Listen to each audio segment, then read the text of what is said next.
Car depuis la création du monde, les qualités invisibles de Dieu, sa puissance éternelle et sa nature divine ont été clairement vues, étant comprises à partir de ce qu'il a fait.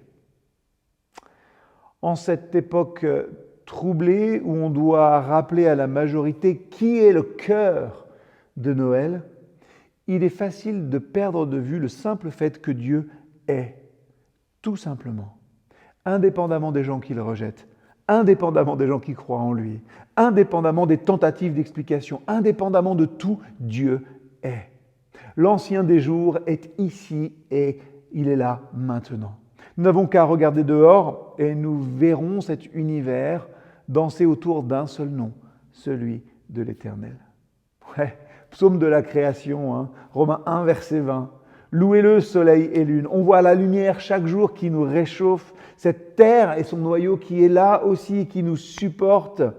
Toute cette lumière qui est là, sans celle-ci, aucune créature n'aurait de chaleur.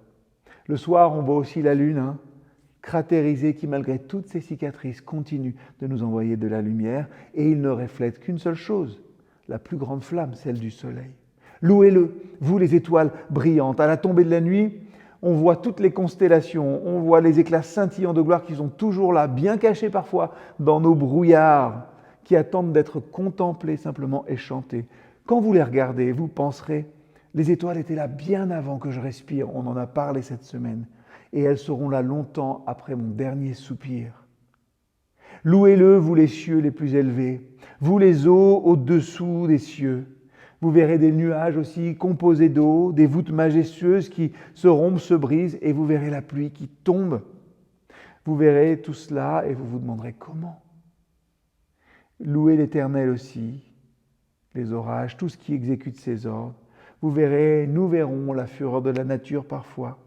Et dans tout cela, nous verrons des signes, des reflets et des rappels qui sont très imparfaits dans leur mortalité, mais incontestables dans leur témoignage. Toutes ces choses sont indignes d'adoration, mais dans leurs divers postes, là où elles sont placées, elles témoignent de celui qui est digne. Celui pour qui, galaxie sur galaxie, les louanges ne suffisent pas. La lumière des lumières qui est en nous, qui est Christ. L'étoile fidèle, c'est lui. C'est celle qui reste vraie, c'est celle qui reste belle derrière nos doutes. La puissante nuit d'orage qui se déverse pour que nous puissions vivre et qui nous donne la vie. Le vent indompté qui vient calmer les choses. Oui, il est tout cela. Et pourtant, il est notre Père, notre ami et notre Roi. Tout au long de cette semaine, nous avons pensé à la lumière, à cette manière dont Dieu est là, présent, pour nous éclairer dans nos vies. Alors, dans vos joies, dans vos détresses et dans vos chagrins, regardez autour de vous.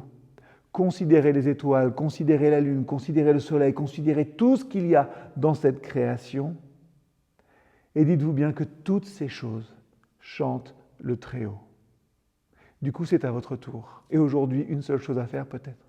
Vous mettre à genoux, tomber à genoux et parler, célébrer, louer votre Créateur. À bientôt.